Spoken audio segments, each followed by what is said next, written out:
Welcome to the 180 Days podcast, where teachers and leaders from the education community come to share their wisdom and experience to help educators survive, thrive, and better serve the needs of students. I'm one of the co-hosts, Tim Pope. And I'm your other host, Karen Greenhouse. Welcome to 180 Days podcast after dark. He jokes because we're doing this at night, which I'm not used to doing. So welcome to the podcast. Tonight, we've been talking to several educators and leaders and professional development folks. And over the course of the conversations, at some point, the topic of curriculum comes up every time. And so I thought it would be a great idea to have someone who actually does curriculum for a living and come join us. So I am pleased to introduce Patrick Vennebush to our conversation. Hi, Patrick. Hi, Tim. Hi, Karen. Hi, Patrick. So Patrick has worked for NCTM, and then he and I met when he was the director of mathematics at Discovery Education, which maybe we can talk about a little bit, and currently is the chief learning officer for the Math Learning Center, which produces a phenomenal elementary curriculum called Bridges. My joke before we started is Patrick owes me a visit because my school, we're actually one of his customers. I work at a K-12 school and we use Bridges for our K-5 curriculum. So I told him he needs to come down and visit his customers down here in Bogota, Colombia. So welcome, Patrick. Well, thank you. And actually, can you give us a little bit more background? Like, did you start off as a teacher? Did you go right into curriculum? How did the path occur? Yeah, I actually took a job teaching whenever I first got out of college, and I taught in northwestern Pennsylvania for a little while. Oh, where? Because I live in Doylestown, Pennsylvania. That's right. I saw that. I was in Mercer, Pennsylvania, which actually boasts, I think, three things. So we were the first place that Shirley Fry, who is a former NCTM president, where she started teaching. We are the hometown of Trent Reznor, who's the lead singer for Nine Inch Nails. And I don't know if this is still true, but maybe 15 to 20 years ago, we had the youngest mayor in the country who was elected at age 19. Wow. Yeah. I'll have to look that up. That's very interesting. Some small claims to fame there. But yeah, so I taught in Mercer for a little while at the middle school level. And due to family circumstances, I was kind of looking for a change. And serendipitously, a professor of mine called and mentioned the Mathcounts Foundation, which at that point I had known because I had taken a group of students to one of their competitions. And they needed a curriculum coordinator to help deal with the materials that they produce. So I did that. And then I worked actually at PBS for a little while doing professional development. And then, as Tim said, at NCTM, I ran the Illuminations Project, which was a bunch of online lessons and resources for teachers. Which I love, by the way. I still use them with my college students. So yeah, I love them. I was going to say, which I still use. Oh, very good. It's a little bit of a bummer that the council, unfortunately, the grant funding for that program went away, so the council had to shift, and everything is now behind the login. Right. Yes. Whereas it all used to be free. So that's the downside. But the resources are still there, and the folks who did the work for me put together some really amazing things. Yeah, and it's worth it. You get a lot of great resources. Yes, behind the paywall, but quick pitch. If you're a teacher, I think you owe it to yourself to join your professional organization. Stop pitch. Absolutely. Yeah. Thank you for throwing that in there. I should have. But those jobs combined sort of led to me going to Discovery, where I was the director of mathematics, and we developed the math tech book that Tim had alluded to, which was sort of a nice culmination for me in some ways of bringing together digital resources with a full curriculum, with great lesson plans, great problems like we used in Mathcounts, like all that stuff wrapped together into what I think became a really great curriculum. And then a couple years ago, needing a little bit of both a geographic and professional switch, I shifted to Portland, Oregon, where I'm now at the Math Learning Center, and we do a K-5 curriculum. So I'm working in elementary now. So I'm curious because they are all great and they're all very much along the same kind of lines of discovery and inquiry and hands-on, that type of thing. I mean, was that a specific direction that you definitely felt was important to what you were doing? Yeah, I mean, probably the easiest way to say it is I'm not sure I had a choice. And what I mean by that is I went to the Pennsylvania State University, and my professors there were strong proponents of NCTM.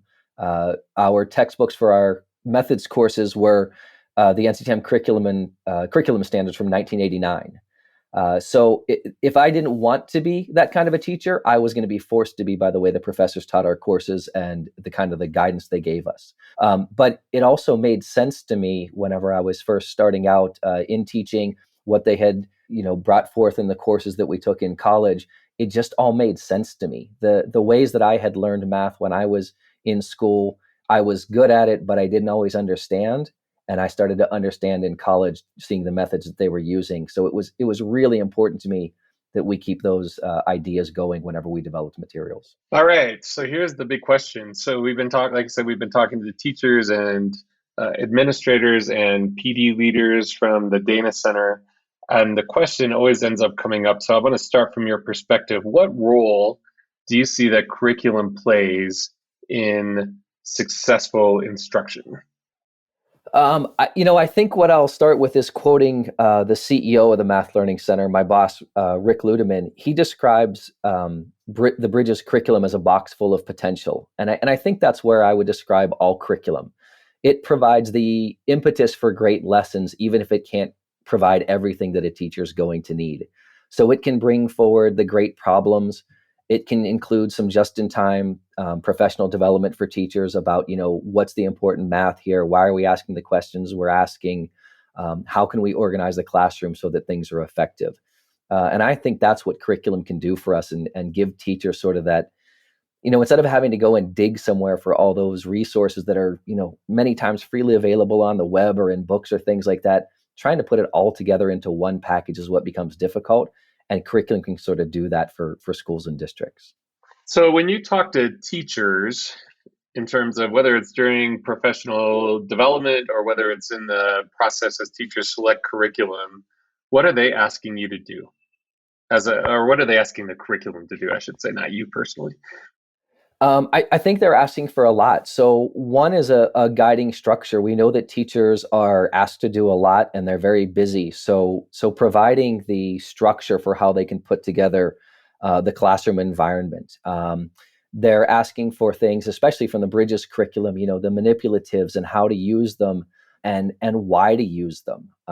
We include bears and counters and algebra tiles and all kinds of things like that in the bins that we ship to schools, but how to use them and make sure that kids are getting the most out of them and seeing the connections between the movement of the manipulatives and what learning is happening. Those are the kinds of things that they continually come back and ask us for in terms of professional development that our curriculum consultants can provide to them. And how has that evolved in the era of COVID, both in terms of what they're looking for from you, the product from your curriculum product, as well as from the professional development you provide? Yeah, so we've had to make a lot of changes this past year, as everyone has, especially the teachers. Being that our curriculum is mainly hands-on and we want kids to be fully engaged, that's difficult when kids can't be in school, when they can't be with their teachers. So a number of things that we've done over the course of the year include taking pieces of our curriculum and converting it to a digital platform. So we use the Google suite of tools, using Jamboards, using slides, using docs when necessary, and forms. We took lessons from our curriculum and put them into a format that teachers could share with students to be used asynchronously, that teachers could present during a synchronous meeting, and doing things that way. For the very beginning of the year, we created what we call digital scavenger hunts. So these were also based in the Google suite, materials for students to use so that they could get familiar with all the things that would have to be done online to submit work or to enter text into a text box and things like that to get them ready. And those were requested almost immediately whenever COVID hit. It happened for us right around mid-March that we closed the buildings where we work. And within a couple of weeks, we had some new resources that we were releasing to teachers to kind of keep them going for the remainder of the year. And once we saw the writing on the wall that, this was going to be around for a while, we started making plans to have things for the 2021 school year so that they'd be ready as soon as possible. We also created a revised set of guidance documents. So the scope and sequence that goes with our curriculum, the assessment items that we have and the assessment tools that we use, we recreated some of those. In some cases, we created brand new ones. We revised the scope and sequence to give teachers guidance. You're going to have limited time this year. Your students are going to come in potentially a little bit underprepared because they had missed some opportunities for learning in the spring. How can you make sure that they stay on pace, and how can you hit grade level learning? So we did a lot of revisions to those kinds of things. And then the one thing that I'm really proud of us doing, the Math Learning Center is a not-for-profit organization, and we provided student kits. So the materials that we have in the bins that we provide to districts, we put collections together individually for students that we then were able to sell to schools actually a little bit below cost when we started. So we were able to provide that so that students who were at home and occasionally catching up with their teachers synchronously would have the materials that they would need to use to still get that hands-on experience, which is so important for young kids. So I'm curious, it sounds like all that work, you must have a huge staff, but I'm guessing you don't have a huge staff. So just guessing, but he did say not for profit. We don't have a huge staff, but we do have huge bags under our eyes these days after all that work. Sure. But what I will say is we have an incredible staff. The Math Learning Center, we are not for profit because of Bridges 2, and it was released around the time of Common Core coming out and Ed Reports doing what they do. Bridges 2 has been, the only way to describe it is commercially successful, and it allows us to do a bit more than a typical nonprofit might be able to. So we're in a very good position in that regard, and we were able to do these things without too much worry, about any revenue generation or things like that. We could do the things that we thought were the right things to do because we're in a very good position right now. But yeah, we have a team of about 6 writers, and then about 4 or 5 other people who serve as directors and managers that were getting this going. We recruited a group of about 20 teachers that we know from across the country who use Bridges, and they helped us develop some of those tech-enhanced activities when we first started out. So it absolutely took an army to get this off the ground. So I'm curious, Tim and I both worked for Key Curriculum, so a middle high school hands-on inquiry type of program. And we always struggled trying to get that into schools because it was hands-on and inquiry, and it cost more money, and it took more professional development. So do you find that a challenge? I know elementary tends to be different. They're expecting to do the hands-on more so than they do in high school. So it seems like it's expensive, and that professional development is almost a requirement to help teachers know how to use all this stuff. So is that a challenge? It is a little bit, but I think we have a very good reputation. We did get green marks across the board when Ed Reports, reviewed our materials. So I think that really helps us. And regarding the professional development, we do sell the boxes of materials, the printed curriculum that goes into the hands of teachers. But the professional development that goes with it, we provide at no charge. So districts don't have to worry about that cost, and we make sure that all teachers are prepared to use it. The big challenge, as you certainly know, is that districts don't always have the time and are able to make available the teachers to do that. But in terms of being able to put it out there, we're able to do that pretty easily. I think the biggest thing is that people who have used our program are, they're just so sold on the results that they get with students and the kind of effect that having that hands-on learning has.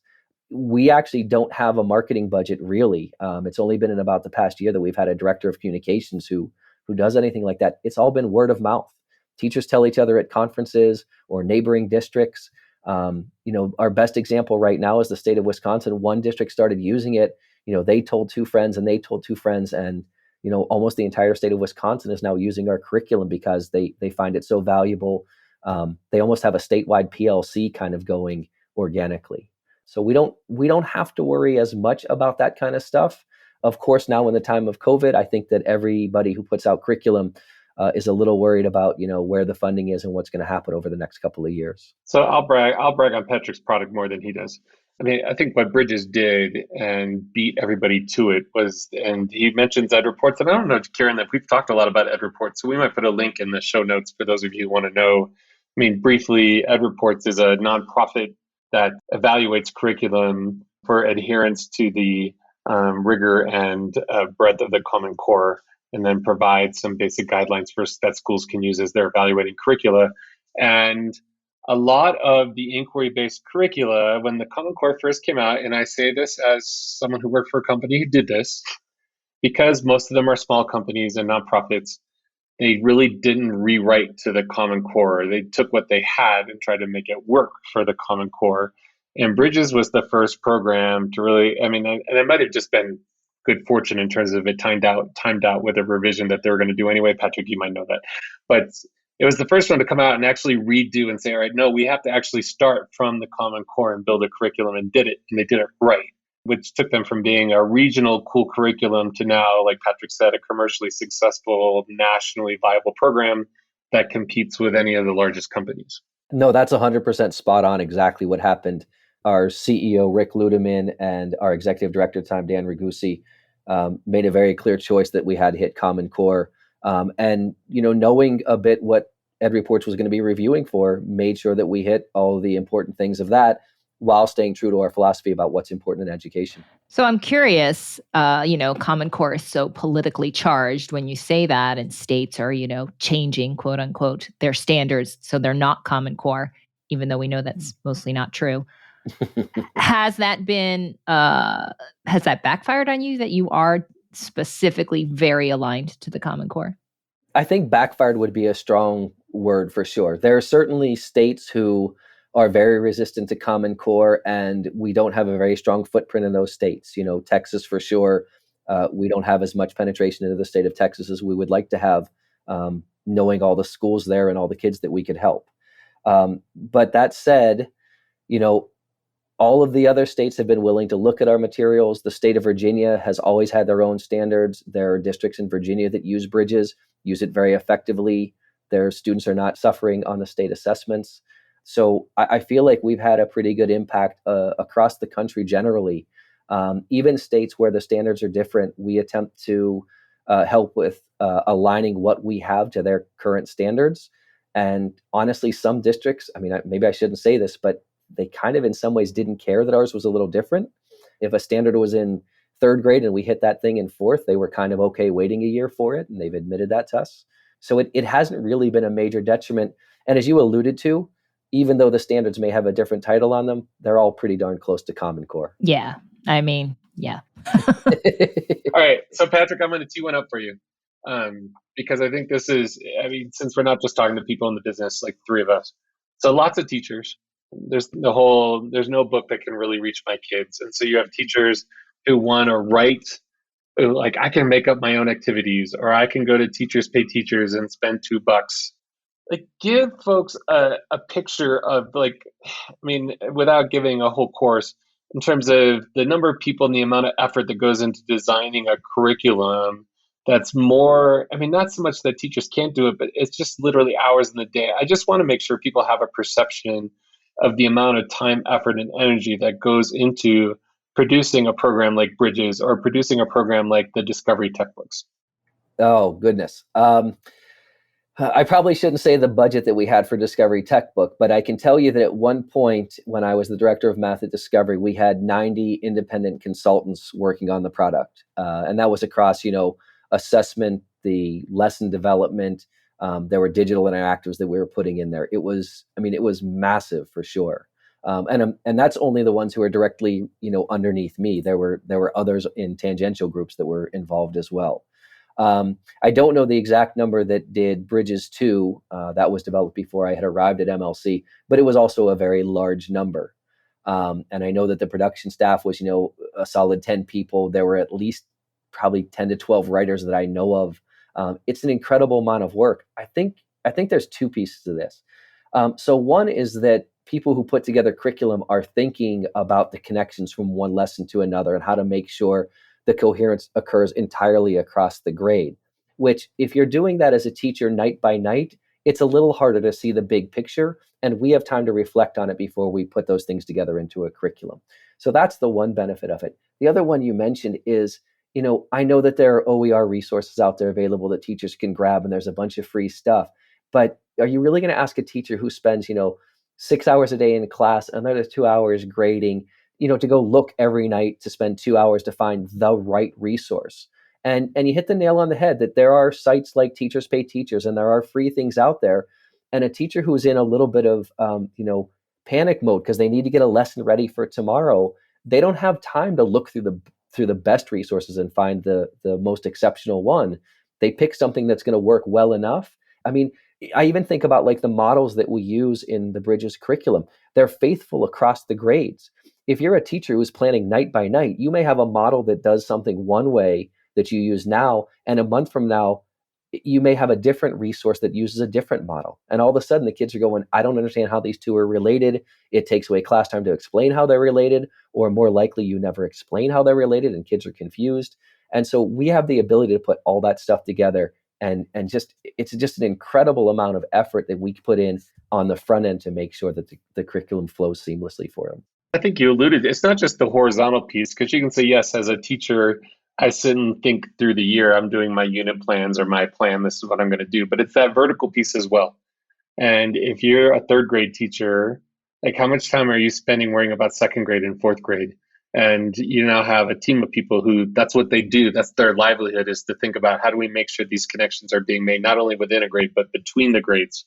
I mean, the joy of the Common Core is not just in terms of its alignment within a grade, but how it very purposefully progresses the mathematics from grade to grade. And you guys think about that so that I, as a humble teacher who teaches one grade level of students, doesn't have to. I hope so. I don't know how I would teach without being able to trust the curriculum I have.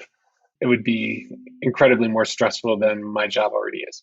Absolutely. So speaking of that, so that is often a problem with some teachers, is they feel they have to follow the curriculum page by page, day by day. I mean, what kind of flexibility is built into curriculum like that to work with different, school situations? Yeah, so there are a number of things that we've been able to do since the curriculum was released, and one of the amazing pieces that we have at Math Learning Center is we have a suite of apps that show how to use the mathematical models that we have in the curriculum. So a number line or number pieces or a geo board. We have apps that can do that. So one of the ways that we want teachers, and I hope the teachers are embellishing the curriculum that we give them on paper, is the ability to use those digital pieces. So for the districts that have access to that technology, I hope that students are occasionally using the apps to try things. The digital apps are much faster. I know that for teachers, they love them because they don't have as much cleanup of picking up little number pieces off the floor. So we hopefully provide space in the curriculum where those kinds of things can happen pretty easily. In terms of like bringing in completely new activities, while I don't think we'd necessarily be opposed to it, I'd also have trouble knowing whether or not that fits with what came before and is going to set up what comes in the future. So I'd want just teachers to be cognizant of the fact that anything they use and they bring in from the outside is going to mesh well with the rest of the curriculum. And that's not an easy decision to make. Hand clap emoji, hand clap emoji. So professional development obviously is very important with most new curriculum, but yours, hands-on, manipulatives, all that stuff, it's going to be important. So do you have, especially in this COVID world of virtual everything, are there like videos that you provide for teachers? Because that I know is a big thing now, is that teachers can get kind of on-demand professional development in their own time to see what they should be doing or how they could implement, your virtual manipulatives or something. Yeah, there's all kinds of resources that we provide. So one of the things that we had started to do, I mentioned the tech enhanced activities that we created in the Google Suite that's based on our curriculum. Once a month, we were offering a webinar, and we actually still sort of continue to do that, but now just in video format. Initially, it was a webinar, and we would release the replay. So the teachers every month would have a chance to say, okay, Unit 1, these are the activities Math Learning Center released. This is how we can use them in the classroom. These are the kinds of supplemental things that go along with them. So that was sort of a very specific COVID response. But the other piece is that pre-pandemic, every one of our workshops was handled face-to-face. There's a belief for sure that face-to-face PD is the most effective, and I still believe that to be true. One of the challenges we had, though, is sending people out to every school that wanted the PD, especially for little schools. So you can imagine a school where there's one class for each grade. They have 6 teachers to be trained, and we have to send somebody, 2,000 miles on a plane and get to the school and all the stuff that's involved with that. So one of the things we had already started looking at was, is there a way for us to deliver that PD remotely? And so we had started thinking about it, hadn't gotten very far in our thinking, and then the pandemic forced us to think a little more seriously. So our educator support team took the face-to-face professional development workshops that we offered, converted it to digital, created some self-study modules so that there were things that teachers could do to prep. And then we would run some virtual meetings where we could actually have the discussion and the interaction that we'd want. And then there's some videos that they can watch then in between before a second day that's virtual, and then some self-study modules to complete after the fact. So the total amount of time for PD that we offer in the old term of seat hours has not diminished and in fact increased a little with virtual. And while there are some pieces that probably aren't as robust as they used to be, most of the pieces actually are in some ways better because the teacher has time to sit with them and think a little bit about what this all means, as opposed to in a face-to-face where though we give the interactive time, it's a little bit more rushed because it happens over a 2-day period. So I think in some ways what we now offer is an improvement over what we did in face-to-face. Well, I'm glad you said that. That's actually what my doctoral dissertation was about, a hybrid professional development. And it actually does have a better impact on teacher implementation because they do have that time. They get to see it, then they try it, and then they come back and talk about it, and then they try something else, and it is better. So it's exciting to hear that you're seeing that yourself in your own work. Yeah, absolutely. So let me ask a question tangential to that, which is both on the product side in terms of the curriculum and on the PD side. What are things that your team are saying like, hey, post-COVID, hey, these are some good ideas, and we're going to continue to run down this road. And conversely, what are some things you're like, I cannot wait till COVID's over so we can go back to doing things the way they should be done? Yeah, there's probably a lot in that one. So, I mean, all of the resources that we produce. So one of the first things we did when COVID hit was we created a site called Math at Home. And we knew that there were going to be parents stuck at home with their kids. And we just wanted to give some activities that Bridges students could engage in with their parents, knowing that everybody was going to be going a little crazy for a while. At the time, we had this belief that it was going to be for a couple of weeks, and that's obviously extended much, much longer. But the Math at Home site has been improved, added to, and that's going to stick around forever. We're really excited about keeping that going, quite honestly, forever. It's very similar as we talked about earlier about like the Illumination site where they're just great resources.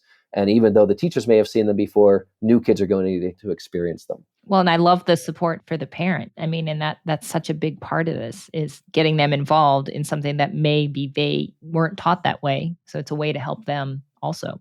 Absolutely. An important part of that was questions you could ask your kids that we include with that, some sample student responses, what their kids might say and what you do with that. One of the big things when COVID first hit, everybody being stuck inside, one of the routines that we included was called Math in Our World. And we would actually ask kids to go outside and take a look in their neighborhood and, find a rectangular plot of land or a straight line on the street or, whatever it is that they could identify in their neighborhood. But the other things that we've developed, the technology enhanced activities, those are going to stay in perpetuity. We think there's a use for them, whether you're in classroom or virtual. And we think that teachers are finding ways to do that, especially teachers right now who are in a hybrid mode, partially in school and partially out. And I think those are the two big things. The remote getting started workshops that we provide, though, I think those are going to stay forever because it is a way for us to reach those small schools. It's a way for us to reach many teachers at once. And I was actually just speaking with our VP of Educator Support prior to this, and he was saying that a lot of things that teachers are right now requesting is they've been in COVID mode for a year and they've sort of gotten through during the pandemic. They want a refresher on how to use Bridges when they go back into the classroom next year. Fingers crossed that that's going to be able to happen in the fall. And we can provide that with that virtual professional development that we've put together. Right. I mean, refresher, and then even, what happens in schools, change of staff, and there's one single new person. You don't come back and do professional. They can get online and work with the other teachers. So yeah, that's going to serve a lot of purposes. Absolutely. And one of the concerns that we've always had is we offer this PD, at the end of the first year or second year of implementation, there are things that teachers are now thinking about going, I think they talked about this way back when, but I don't remember. If we have it just freely available, they can access it at any point and get their own refresher. So on the product side, so traditionally, all right, I'll be honest, I don't know if I know Bridges well enough to know the answer to what I'm about to say, But traditionally, a K-5 curricula involves some sort of a consumable print workbook that they hand out to kids every year, and the kids write through it, and then the schools buy another set the next year. First of all, I guess I don't know if Bridges had that model before. I'm assuming teachers have gone mostly digital because now they're doing everything virtually. Do you see a return back to a print-based curriculum learning, or do you think that digital is here to stay at the K-5 level? Can I say yes? Because I think Okay. well, I mean, because I think it's both of those things. I think that there are plenty of districts who are going to want to continually have the print consumables, and Bridges does in fact have that. We call them student books. We also have things that we call home connections, things that students can do with their parents that aren't necessarily. I guess they're still technically a consumable as well. But we have that component. I also think that digital is here to stay for a good long time afterwards, and we have a lot of things. All the resources that I talked about already. One of the things I hadn't said too much about because there's going to actually be an e-blast going this afternoon. But one of the things that we created, we had teachers saying in the time of COVID, we want students to be able to complete some of those student workbook pages. Can you create fillable PDFs for us? And our resistance to it was fillable PDFs are actually pretty awful to create because they're one by one. And even the automated process, they often put boxes in the wrong place, or they don't put boxes where you always need them. And there's a manual touch. And I think that our print consumables over the course of the 6th grades have somewhere in the neighborhood of about 5,000 pages of PDF. So this was going to be a very massive effort to do this. What we've created instead is an app that has all of the PDFs preloaded for a grade.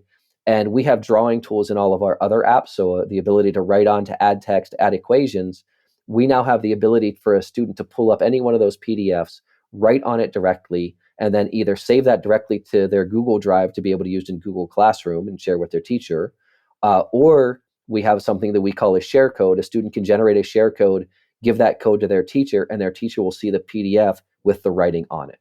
So there are ways that we can sort of, take advantage of what we already have. We know that teachers, especially elementary teachers, Tim and I talked about this several months ago, they love their print. Our director of content development, who was a 3rd grade teacher, said, we talked about, should we only have a digital teacher's edition?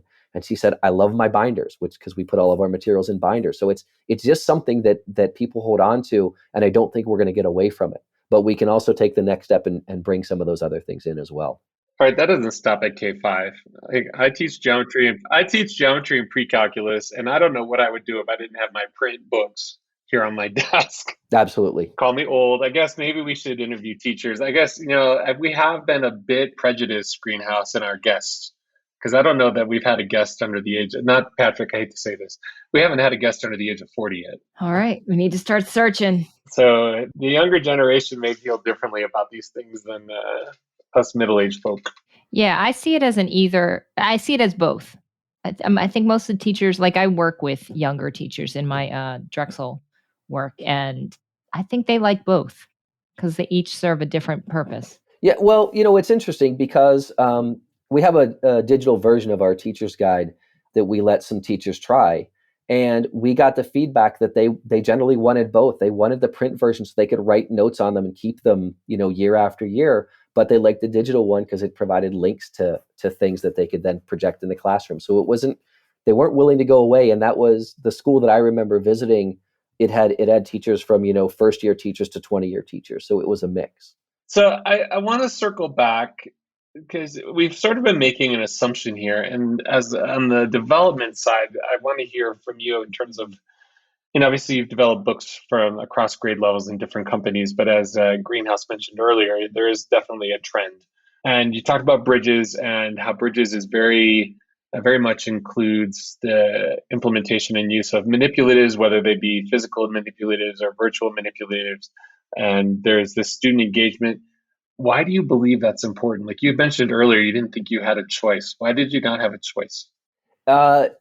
Yeah. So, what I learned in college and continue to see is that when students have an ability to actually do something rather than just be told something, it leaves an impression in the brain, for lack of a better way to describe it.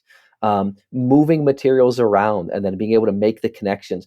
What I think about the ability to use symbols to describe mathematics, and that's so important that developed over human history.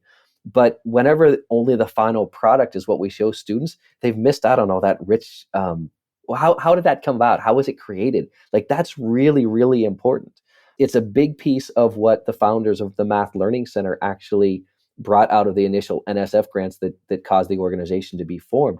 They visited classrooms. They saw kids using models. They saw kids wanting to draw pictures, and that's when it stuck. And I think that's just so important for students to see that aha moment that pops up when you draw a picture and go, oh, that's what's going on. It's visceral. Like you can feel a student understand. And I never want to lose that. I want students to have that feeling. That's when math is fun. We always talk about the joy and the wonder and the beauty of mathematics. That's where it is. It was never in just solving an equation by, following steps that the teacher told you to take. It was about actually doing something that you didn't know what to do when you started, and you figured it out on your own, and you had that joy that came from actually solving it by yourself. And that leads me to my question. So I am in complete agreement with you, and I know Tim is too, because we worked for that kind of company. But I struggle right now with my students that I teach who are math teachers getting a master's program, and a lot of them are upper level. And we're doing a foundation class right now where we're starting with the elementary and the manipulatives and integers and inverse, but all about manipulatives. And they are so struggling with it because they just want to go right to the process, right? The symbolic manipulation. So your program is K through 5. What would you then say would be the next curriculum that would continue that level? Because that, I think, is the disconnect, is we have this great elementary program, but then the kids leave elementary and go into middle and high, where that is no longer the focus. Yeah, I mean, so a plug for my former company. I think what we did for the middle school level with Discovery's Math Tech Book was in the same vein. The difference is that sort of the playing and the manipulatives are digital, so that it's not hands-on. But I still think students get a similar kind of thinking as they use it. There's another nonprofit who does curriculum publishing, which is CPM. And I think that's a great curriculum for middle school and high school. It's a good follow on as well. But, you hit the nail on the head. I mean, partially it sounds like maybe you need a better admissions process at Drexel to get different kinds of students to come in. No, the whole point is we're changing them. You should see them at the end. They're fantastic. Oh, awesome. But I mean, you right there, the word you use, the changing, like there's an unlearning. Yeah, excellent way to put it. Students learn these great ideas in elementary school and that curiosity and that wonder, and they go to middle school and high school and they're told, do it this way, here's the steps, here's the algorithm. And they forget that all the great problem solving strategies that they've experienced, working backwards and creating a visual model and all these other kinds of things that they do, they kind of go out the window. And it's like, nope, we got to write an equation. We have to solve the equation. That's the way that it's done. And so you got to fight past that. So there's a culture shift I'm sure there's a culture shift when there's a student who comes into your classroom and you're asking them to think in a completely different way. It's like, we don't want you to think that old way because that's limiting. And so it's changing that. So I love to hear that you're doing that. I'm trying. Can I ask a question though, kind of related? Like, you think the pieces are falling and that it's going to all take over? And I really hope that, but I thought that for years and I haven't seen the change is just so slow. And you listen to teachers, oh, it's just a fad for now. And we'll go back to the way things always were, the traditional way of doing things. And a lot of it is still because of assessment, like the way we assess students doesn't seem to be keeping up with the way that we're trying to teach students. And so do you see that being a big roadblock to this? Yeah, absolutely. And I don't know what it's going to take to get rid of them. One of the things that we've been thinking about is, especially at the K-5 level, how can you use observational assessment and how can you find ways to find out, what kids are really doing? What I'm hopeful about is I was just rereading Catalyzing Change, and I said earlier that I'm blessed in my career. I've done a lot of great jobs. I now get to work with one of the authors of the Catalyzing Change book for K-5.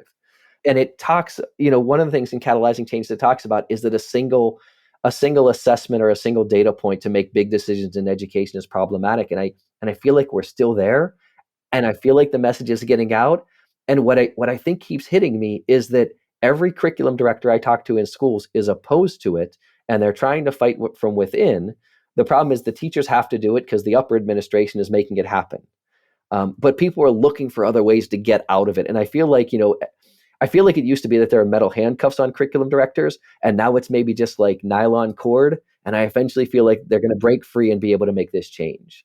I just feel like the field is ready for the change. Everybody knows it's bad. This isn't news. So I don't know. I'm continuing to be hopeful when I talk to young teachers and I hear what they're wanting to do and they think is effective. I feel like we're ready to make a change away from it. So let me, I mean, we were talking about the different programs. So let me circle that back to a broader question. From the perspective of a developer and a publisher, what advice would you give to the teacher or maybe the department chair who's sitting on the evaluation group for selecting a textbook, and they're getting all of their logins to sample and they're getting all their sample boxes? What's your advice as a publisher to those folks in terms of how they should go about determining what curriculum tools are going to work best for their community? Oh, I think that's a great question. So I think the first thing I'd say is they should buy Bridges.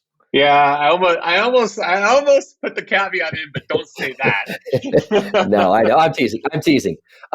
No, so I remember when one of my mentors, Kerry Bolster, was in Baltimore County.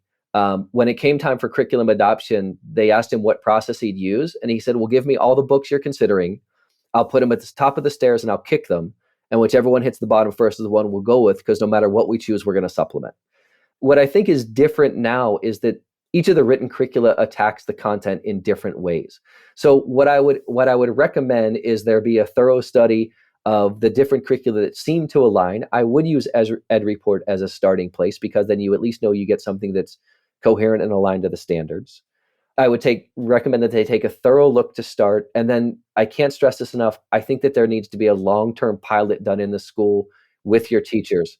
We're often presented with districts who want to pilot for 6 weeks in the middle of the year. So they have kids who are learning with one model. They switch to a different curriculum. They're trying new things. And then the poor kids, and the teachers too, they have to go back to something after heaven forbid, they love what they got the pilot, and then they have to switch back. It seems really unfair. It's also just not thorough enough, and teachers don't get a good sense for what the curriculum can do. I can speak about what happens with Bridges, that a lot of times first-year teachers, we'll tell them, you need to trust the curriculum. You have to rely on us, because one of the things we do is we bring ideas back later in the year. You're not going to hit mastery in Unit 3 on this topic. It may not be till Unit 6 or 7 when kids see it again, and then it'll click. And if you're not willing to trust the curriculum that far along, it's never going to happen. In a small pilot, we know it's not going to happen. And it's a short-sighted view. I think you really have to be willing to invest. Curriculum decisions are typically lasting 6 to 10 years, depending on the district. Like, why not take the time to get it right? And I would just like to add, because when Tim and I were out there, working with Key, we would lose often, not because our curriculum didn't meet all the standards, but because we didn't offer, a free projector with every whatever, like ridiculous things that have nothing to do with the learning goals and the standards. So don't let the extras sway you. Focus on your standards and alignment. Absolutely. Yeah, it's frustrating. And the number of curriculum directors who occasionally get taken to a nice dinner and the sales rep gets the sale for that reason. It's not the right way it should happen. Well, now I feel a little bad as the guy who used to be a sales manager who would take sales reps to conferences and say, if you're having dinner by yourself or with your colleagues, then you're not doing it right. And I've still told my colleagues now that I'm a teacher, they go to a conference, I'm like, you guys, if you pay for a dinner while you're at the conference, you're not doing it right. I don't know, Greenhouse, do you have any more questions? I think I got through my list. I think I got through mine as well. Well, are you going to end? Tim always ends with like a big thought, like what 2 things or something. Well, this one is harder because I felt bad. We've been trying. I'm thrilled that you came, Patrick, and I'm thrilled that you shared your experience and expertise. Most of our guests have been people that, like, I don't have any of their expertise. And I'm like, well, I know what Patrick's going to say because he and I have talked and we agree on all this stuff already.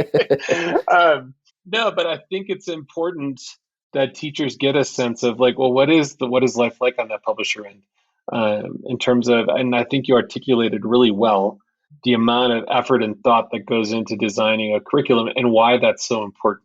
I mean, that to me, that's the biggest lesson that we can get out of this. Regardless, I mean, obviously the three of us share a pedagogical bias in terms of what we believe works and what we believe research shows works and our experience shows works.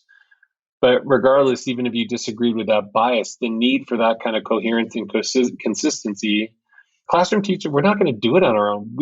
Not that we don't have the talent, we just don't have the flipping time. And why reinvent the wheel? If someone else has taken the time and done the research and really made the alignment work, why do we think why not trust them, right? If we know it's good. And how does that PD work? I mean, there's the phenomenal work that we do, like Greenhouse does in the graduate schools. I know the colleges of education, by and large, are doing phenomenal work. Curriculum folks do phenomenal work. At the end of the day, I mean, the one thing I'm learning this year is it's really, if you want change, you have to actually work day to day. I mean, granted, I'm only influencing 6 teachers now in any way, shape, or form, but we talk every day and we plan together every day. And it's like, oh, so that's why. I mean, I'm teaching pre-cal with a teacher right now, and we're using Forrester's book. And he had never taught out of it. He thought it was the most stupid thing ever. He's like, why would you ever teach out of the book? And now that we're working together, and he's like, oh, okay, that makes sense. Now that's why he did it. It's not like I did any training. It's just we shared that daily experience of planning. And then, I mean, there's a credibility you get because, like, all right, I'm dealing with the same kids you're dealing with.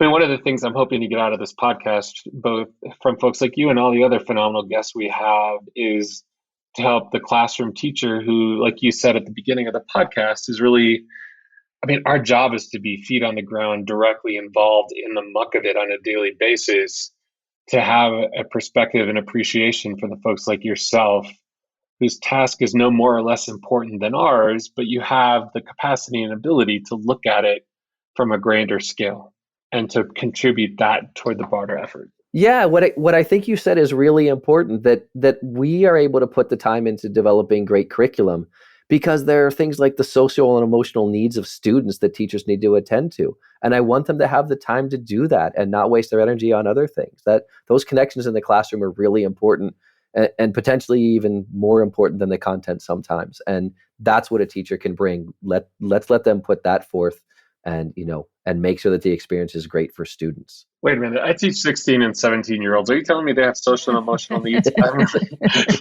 That was well put, Patrick. Thank you. They just don't know that you have social and emotional needs, Tim. That's the difference. Anyway, Patrick, thank you so much for joining us and giving us your time and sharing your expertise. It's been phenomenal. Absolutely. This is great. Yeah, no, this was a lot of fun. Thanks for inviting me. Just a reminder to everyone to go to our website, 180days.education. Follow us and subscribe. You'll get our newsletter, and we release episodes the second and fourth Thursday of every month. And all the links and curriculum that was mentioned during this podcast, we will make sure in the show notes that we include all the links to that and information. And again, thank you, Patrick. This was great. Thank you. Thank you. I had a lot of fun. There will always be those who scoff at intellectuals, who cry out against research, who seek to limit our educational system. The educated citizen knows how much more there is to know. Knowledge is power, more so today than ever before.